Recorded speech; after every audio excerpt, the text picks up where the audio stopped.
40। मेरे पास ना 8 नंबर्स है, x1 x2 प्लस x3, ऐसे चलते चलते कितने नंबर्स है? 8 है। उन सबका मीन कितना दिया हुआ है मुझे? 40 दिया हुआ है। x1 x2 x3 मेरे ऑब्जर्वेशन है, नंबर्स है, ठीक है। तो उन सबका मीन मेरे को 40 दिया हुआ है। अब क्या रहा है, इसमें से ना एक नंबर निकाल दिया जाए, ठीक है, अगर, तो मीन बन जाता है 30। इसमें से एक नंबर कम कर देता हूं अगर मैं, तो मीन मेरा कितना बन जाता है? 30 बन जाता है। तो बताओ वो एक्सक्लूडेड नंबर क्या था, वो जो नंबर निकाला गया है वो क्या था? ठीक है, तो मीन का फॉर्मूला आपको पता है ना, कि sum of all observations by total number of observations हमारा किसके बराबर होता है? मीन के, कि X bar is equal to sum sigma X I, sigma X upon N. कल बताया था आपको फॉर्मूला, सिग्मा का मतलब उसमें क्या था? सम था, सबमिशन, ठीक है। तो अब यानी मेरी 8 टर्म्स को ऐड कर कर कितना आ रहा है? डिवाइड बाय 8 करके 40 आ रहा है। तो यहां से मैं ये निकाल सकता हूं x1 plus x2 plus x3, ठीक है। ऐसे चलते चलते x8, ये 8 इधर जाके मल्टीप्लाई हो गया, तो कितना आ गया हमारे पास? हमारा 320 आ गया। यहां तक कोई डाउट? अब मेरा क्या है, अगर मैं 7 टर्म्स ले रहा हूं, यानी x1 plus x2 plus x3, ऐसे चलते चलते चलते कितनी टर्म्स ले ली मैंने? 7 टर्म्स ले ली, ठीक है। तो डिवाइड में नीचे क्या आएगा? 7। उसका हमारे पास मीन कितना दिया हुआ है? 30। तो यानी वो कितना आ जाएगा? 30। तो ये इसको इधर शिफ्ट कर देंगे, यानी x1 plus x2 plus x3, ऐसे चलते चलते x7 तक का वैल्यू कितनी आ गई हम पे? 210। अब ये देखो, x1 plus x2 plus x3 plus x4 plus x5 plus x6 plus x7 is equal plus x8 is equal to कितना था? 320। और x1 से लेकर x7 तक की वैल्यू, यानी यहां तक की वैल्यू कितनी है? यहां तक की वैल्यू कितनी है? 210 है। तो 210 प्लस x8 इज 320। तो x8 कितना आ जाएगा? 320 माइनस 110, तो कितना आ जाएगा? सॉरी 210, तो कितना आ जाएगा हमारा आंसर? 110। क्लियर? एक ऐसे में ही छोटा क्वेश्चन देखते हैं। सपोज कि मेरे पास तीन टर्म्स है, ठीक है, उसका मीन है सपोज 20, ठीक है, और 2 टर्म्स है अगर, तो उसका मीन है सपोज मेरे पास 15। तो बताओ वो थर्ड टर्म क्या होगी? तो सिंपली इसको इधर शिफ्ट कर दूंगा, x1 प्लस x2 कितना आ जाएगा? 30। इसको इधर शिफ्ट कर दूंगा, x1 plus x2 plus x3 कितना हो जाएगा? 60। x1 प्लस x2 की वैल्यू कितनी है? 30 है, यहाँ 30 रख दो। तो x3 जो मेरी टर्म एड ऑन हुई है वो कितना आ जाएगा? मेरी टर्म जो एड ऑन हुई है वो कितनी आ जाएगी? 30। क्लियर है ये चीज? अब कोई डाउट?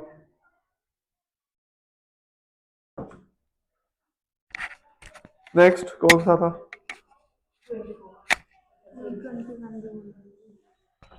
24 तो अभी मैंने कराना ही है। और बताओ कौन सा कह रहे थे?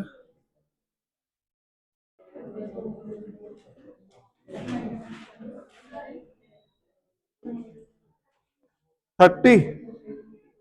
Mean of first 17 whole number कहां से स्टार्ट होते हैं?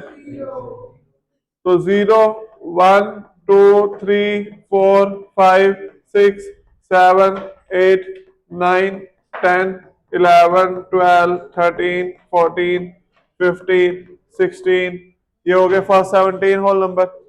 इनका मीन निकालना है, तो इन सबको ऐड कर दो। 16, ये भी 16, ये भी 16, ये भी 16, ये भी 16, ये भी 16 है, ये भी 16 है, ये भी 16 है, ये भी 16 है। ठीक है, कितनी बार आया 16? 1 2 3 4 5 6 7 8 टाइम्स आ गया ना। तो 16 इंटू 8 और प्लस 8, टोटल कितना आ गया? 136 डिवाइड बाय कितनी टर्म्स थी? 17। तो ये आप देख लो, एग्जैक्ट तो कुछ भी नहीं आएगा, पॉइंट में आएगा इसका, है ना? आंसर एग्जैक्ट आएगा इसका। हाँ ठीक है, 8 पे, 8 पे तो ऑप्शन है ऐसा।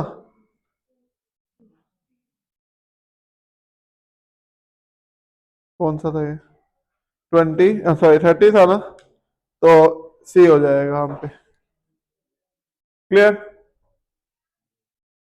और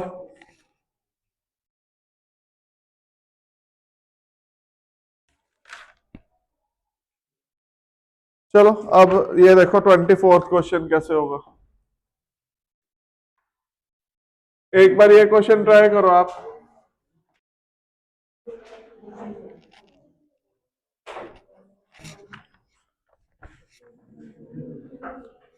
the mean of the following data is ये 2x, 2x plus 3, 2x plus 5, 2x plus 7, 2x plus 10। इसका मीन दिया हुआ है कितना? 11। ये मॉड का क्वेश्चन नहीं है, ये मीन का है कि हम इसमें मिडिल टर्म ले। मीन में सारी टर्म्स ऐड करनी है, डिवाइड में कितनी है टोटल, वो इज इक्वल टू आपका मीन है। तो ये तो कोई क्वेश्चन वैसे था ही नहीं इसमें, मतलब कुछ ऐसा है कोई इतना मुश्किल हो या कुछ हो। सारी टर्म्स को ऐड कर दो यहां पर।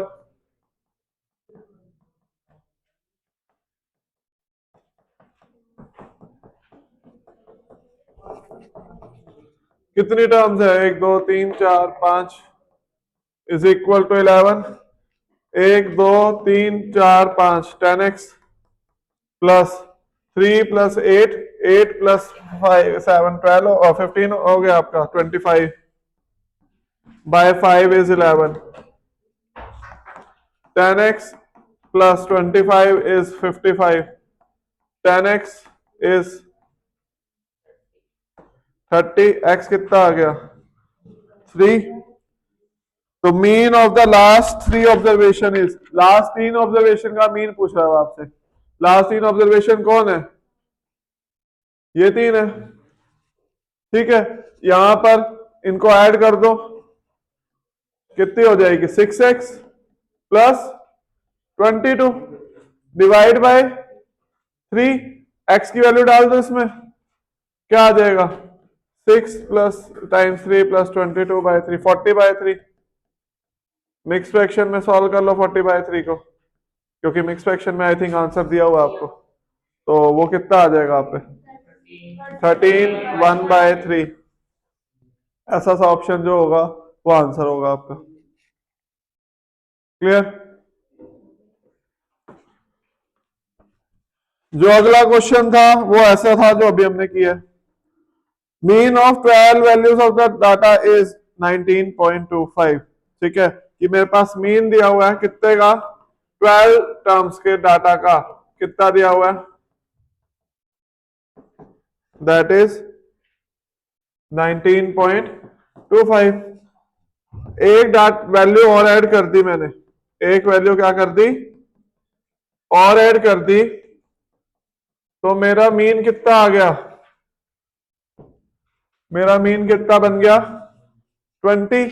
तो वो एडेड वैल्यू मुझे निकालनी है। ठीक है, तो अब मैं क्या करूंगा? इसको मल्टीप्लाई करूंगा, यानी यहां से x1 plus x2 plus x3 चलते चलते चलते x12 कितना आ जाएगा?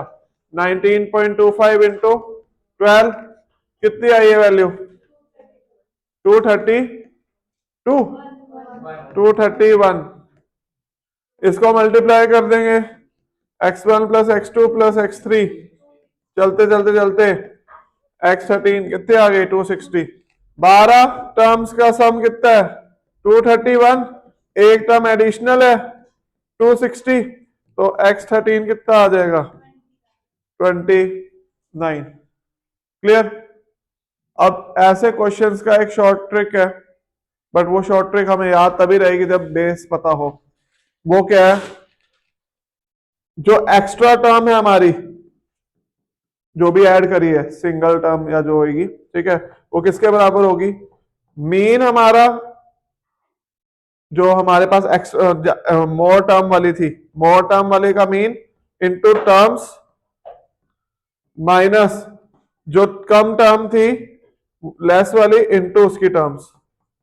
मतलब क्या है इस चीज का, कि आपके पास 13 टर्म थी, है ना, तो 13 वाला इनटू उसका मीन मल्टीप्लाई कर दो, माइनस 12 टर्म थी इनटू उसका मीन कितना था 19.25, ये माइनस कर दो, ये आपको डायरेक्ट वो आपकी एक्स्ट्रा टर्म दे देगा। जैसे पिछला क्वेश्चन देखना एक बार जो होमवर्क में दिया था, कौन सा था वो, 20। मीन ऑफ 8 टर्म्स कितनी दी हुई थी, 40 दी हुई थी। 8 टर्म्स का मीन मेरे को कितना दिया हुआ था 40। 7 टर्म्स का कितना दिया हुआ था 30। मुझे वो एक्स्ट्रा टर्म निकालनी है ना, 8 टर्म निकालनी है ना मुझे, तो क्या हो जाएगा 40 इंटू 8 माइनस 30 इंटू 7, 320 माइनस 210, 110। समझ आएगा कहना चाह रहा हूं, कि जो भी एक्स्ट्रा टर्म होगी, ठीक है, जैसे मैंने बोल दिया कि मेरे 15 टर्म्स का जो मीन है वो है 20, ठीक है, और मेरे 16 टर्म्स का जो मीन है वो है सपोज यहां पर मेरे पास 25, ठीक है। तो मुझे बतानी है मेरी वो 16th टर्म क्या है, ठीक है। 15 टर्म्स का मीन इतना है, 16 टर्म्स का मीन इतना है, तो मुझे बतानी है वो मेरी एडिशनल एक्स्ट्रा टर्म कितनी है, तो वो क्या होगी 16 इंटू 25 माइनस 20 इंटू 15, ठीक है। तो ये कितना आ जाएगा हम पे 400, ये आ जाएगा 300। तो वो एडिशनल टर्म जो एड ऑन हुई है लास्ट में वो कौन है 100। क्लियर, कोई डाउट नोट कर लो। यानी कि जो हमारे पास न्यू टर्म ऐड है वो किसके बराबर है हमारे पास, mean of new terms into number of terms, ठीक है, minus mean of all terms into उसकी नंबर ऑफ टर्म्स। कि वो जो एक्स्ट्रा एडेड टर्म है वो किसके बराबर है, उनकी न्यू टर्म्स के साथ उनका मीन का मल्टीप्लाई नंबर ऑफ टर्म्स के साथ, और ऑल टर्म्स कितनी थी उनके साथ मल्टीप्लाई, उनका डिफरेंस होना चाहिए।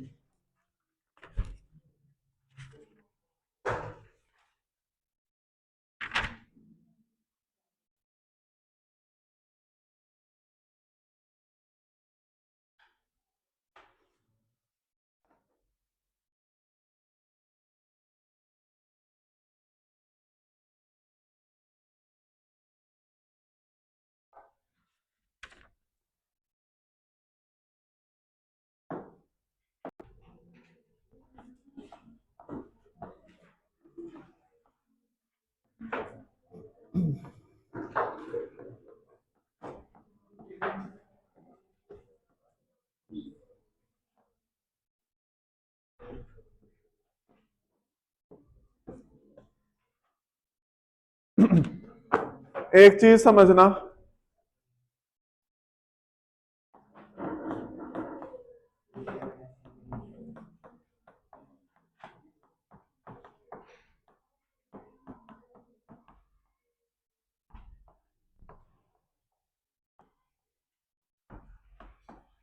ये मेरे पास एक डाटा है, ये अभी अनग्रुप में है ना, ग्रुप तो नहीं है, डिस्क्रीट हो गया। मेरे पास एक कंसेप्ट है कि इसको मैं 0 से 5 ऐसे लेकर चलो, 5 से 10 ऐसे लेकर चलो, ठीक है। ऐसे या तो डाटा को अरेंज कर सकता हूँ, या दूसरा मैं डायरेक्ट वैल्यू वाइज अरेंज करूँ। वैल्यू वाइज मतलब कि मैंने लिख दिया 3, यहाँ पर मेरी ऑब्जर्वेशन क्या है 3। अब 3 कितनी बार आ रहा है, 1 2 3 4, कितनी बार आ रहा है 4, ये मेरी क्या होती है फ्रीक्वेंसी। यानी 3 कितनी बार आया 4 बार। अच्छा फिर मैं लिख दिया 4, 4 कितनी बार आ रहा है 1 2 3 4, ये भी कितनी बार आ रहा है 4 टाइम्स, ठीक है। फिर 5 है नहीं है, 6 कितनी बार आ रहा है, 1 2 3 टाइम्स आ रहा है। फिर हाँ ठीक है 4 टाइम्स आ रहा है। ऐसे 7 3 टाइम्स है, और 8 भी 3 टाइम्स है। तो ये मेरा एक काइंड ऑफ मैंने क्या किया है, एक फ्रीक्वेंसी डिस्ट्रीब्यूशन टेबल बना दिया है ना, फ्रीक्वेंसी टेबल बना दिया। अब हमारे पास अगर मुझे इसका मीन निकालना है तो एक तरीका है मैं इन सबको ऐड कर दूं, इन सबको क्या कर दूं मैं इसमें ऐड कर दूं और टोटल नंबर ऑफ टर्म से डिवाइड कर दूं। एक तो वो तरीका है। दूसरा तरीका क्या है मेरे पास कि मैं 5 को 4 बार ऐड करने की बजाय 5 को मल्टीप्लाई भी तो कर सकता हूँ 4 से, मल्टीप्लीकेशन, यानी आना तो 20 है ना, कि मैं 5 जो था मेरे पास, ठीक है, सॉरी ये 3 जो था मेरे पास यहाँ पर, ठीक है, इसको मैं 4 बार ऐड करने के बजाय इसको सीधा मल्टीप्लाई नहीं कर सकता। 3 4 जा 12 हो जाएगा, ये क्या हो जाएगा 4 4 जा 16, ये 24, ये 21 और ये 24। तो अगर मैं इसको ही ऐड कर दूं तो मेरे को वहां से ऐड करने की जरूरत नहीं पड़ेगी। ये बात समझ आई? तो यानी कि ये कितना आ जाएगा 28, ये आ जाएगा 52, ठीक है। उसके बाद हमारे पास ये आ जाएगा हमारा 73 और ये हमारे पास आ जाएगा 97। यहां तक कोई डाउट? ये मेरा सम आ गया, चाहे यहां से सम कर लो या यहां से सम कर लो, बात वही आएगी, 97 आएगा। तो 97 को किससे डिवाइड करूं, कितनी हमारी टर्म्स है, कितनी टर्म्स है, यहां से गिनने के बजाय मैं इन्हीं को ही काउंट कर लूं, वो भी एक ही बात होगी। तो ये कितनी है 8 प्लस 4 12 प्लस 6 18। तो यानी मेरा मीन कितना आना चाहिए 97 डिवाइड बाय 18। ये बात समझ आई? यानी कि अब इसको जब मेरे को एक तरीके से सेट फॉर्म दी हुई है, मैं इसको क्यों अलग अलग करके लिखूं, ये मेरे डाटा दिया हुआ था, मैंने इसको अरेंज करके ये लिखा। अब मेरे पे ऑलरेडी सेट फॉर्म है, तो मैं इसको क्यों ऐसे लिखूं कि 5 मेरे पास 4 बार लिखूं ऐसे, 5 5 5 5, क्यों काम बढ़ाना है मेरे को। तो मैं सीधा क्या करूंगा, मैं x को, इसे एक्स आई बोलते हैं, एक्स एफ आई, यानी ये हमारी जो ऑब्जर्वेशंस होती है, ठीक है, ये हमारी ऑब्जर्वेशंस है और ये हमारी क्या है फ्रीक्वेंसी है। तो इसको डायरेक्ट क्या कर दूं मैं मल्टीप्लाई, तो कितना आ जाएगा 20, ये 120, ये 300, ये 560 और ये हमारे पास कितना आ जाएगा 900। ठीक है, यहां तक कोई डाउट? तो अब बेसिकली मेरे को क्या करना है, इसको ऐड करना है, इसको ऐड कर दूं और किससे डिवाइड कर दूं टोटल ऑब्जर्वेशन। टोटल ऑब्जर्वेशन कितनी है 40 और 20, 100 ऑब्जर्वेशन है मेरे पास टोटल। तो मेरा मीन क्या आ जाएगा, इसको ऐड करें, ये कितना आ रहा है 140 प्लस ये 700 हो गया, ये 1000 1900। तो मेरा मीन कितना आ जाएगा, मीन का फॉर्मूला क्या बन जाएगा, sigma F I X I divide by sigma F आई। इसका मतलब क्या है कि सारे इसका सम किया, सारे एफ आई का सम किया और डिवाइड कर दिया, यानी कितना आंसर आ जाएगा 1900 बाय 100। तो कितना आंसर आ जाएगा 19, मेरा मीन आ गया। तो ये क्वेश्चन है, इसका मीन निकालना है। तो देखो क्या करूंगा मैं, एक्स आई एफ आई कितना आ जाएगा, ये 6 6 24 35 20, टोटल ऐड कर दो, सिग्मा एफ आई एक्स आई कितना आ जाएगा हम पे, ये आपके पास आ गया 36 और आपके पास 35 71 और 20 91। सिग्मा एफ आई कितना आ जाएगा 5 11 और 9 20। तो ये कितना आ गया 20। तो मेरा मीन क्या आ जाएगा 91 बाय 20। तो कितना आ जाएगा 4.55। ये मेरा क्या आ जाएगा मीन आ जाएगा। तो एक्स आई एफ आई क्या हो जाएगा 30 10, ये आपके पास कितना आ जाएगा 128 और ये आ जाएगा 63। ठीक है, तो अब इसे क्या कर दो add, sigma F I X I 40 40 और ये आपके पास 103 103 और ये आपके पास आ जाएगा 231 डिवाइड बाय 10 15 34 कितना है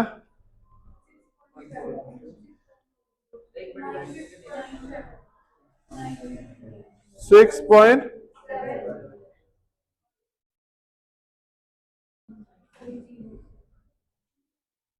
6.7 के अराउंड जो भी है आपका, ठीक है, वो आंसर हो जाएगा। Now look at this question, इसी पेज पे ही है,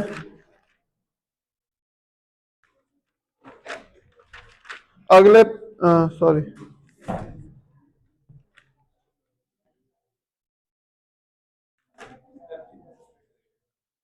अगले पेज पे 6th क्वेश्चन इंटीजर टाइप में, 6th क्वेश्चन इंटीजर टाइप।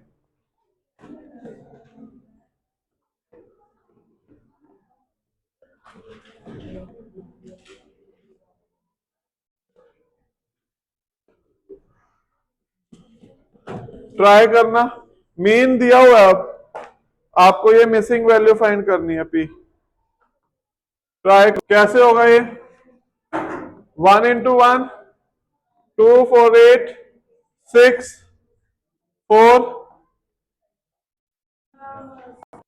तो हम इन्हें ऐड करेंगे। अब ये हो जाएगा आपका 9 15 15 19 19 प्लस 25 44 और 5p, वो ऐड नहीं होगा उसके साथ कि आप 49p लिखो, वो p है, वेरिएबल है, वो कांस्टेंट है, वो डायरेक्ट ऐड नहीं होंगे। तो मेरा ये आ गया 44 प्लस 5p।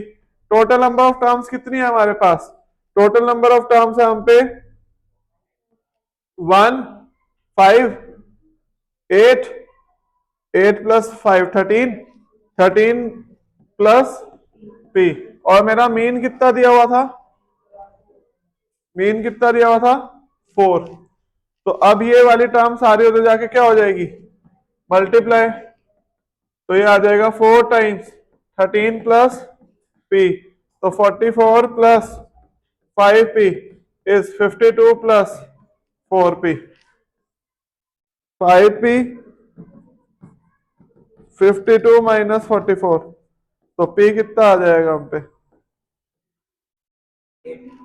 8, तो 8 हमारा क्या आ गया आंसर। क्लियर, बोलो। यहां पर हमें मार्क्स दिए हुए हैं, ठीक है, यहां पर नंबर ऑफ स्टूडेंट दिए हुए हैं, ठीक है, कितने हैं मार्क्स, 0 से 10 10 से 20 20 से 30 30 से 40, कितने स्टूडेंट्स हैं 8 11 7 3, ठीक है। अब यहां पर ये हमारा क्या है, इसे क्या बोलते थे, क्लास इंटरवल था ये, तो यहां से हमने क्या निकालना है, क्लास मार्क, और क्लास मार्क को हम बोलते हैं एक्सआई। वो कैसे निकलता है, इन दोनों को ऐड कर दो और 2 से डिवाइड कर दो, 0 प्लस 10 10 10 को 2 से डिवाइड कर दूंगा, कितना आ जाएगा 5, 10 प्लस 20 30 30 बाई 2 15। अब जो गैप है ना वही आता है, 10 10 का गैप है ना, तो इनमें भी अगला क्या आएगा 25, फिर क्या आएगा 35, आगे सेम है, ये एक्स आई है आपका, ये एफ आई है, आगे का काम वही जो अभी आपने करा है। क्या एडिशनल स्टेप है, जो क्लास इंटरवल है, क्लास इंटरवल से क्या बनाना है, क्लास मार्क। वो कैसे बनाना है, मान लो 12 और 24 है, इसका क्लास मार्क क्या होगा, 12 प्लस 24 बाय 2 36 बाय 2 यानी 18 हो जाएगा। मान लो 60 और 80 है, इसका क्लास मार्क निकालना है, तो 60 प्लस 80 बाय 2 140 बाय 2 यानी कितना आ जाएगा क्लास मार्क 70, ठीक है। बाकी का स्टेप अब सेम है, एक्स आई एफ आई निकालेंगे और मीन निकाल देंगे। क्लियर, कोई डाउट, कर लो इसको नोट और इसको कंप्लीट करो।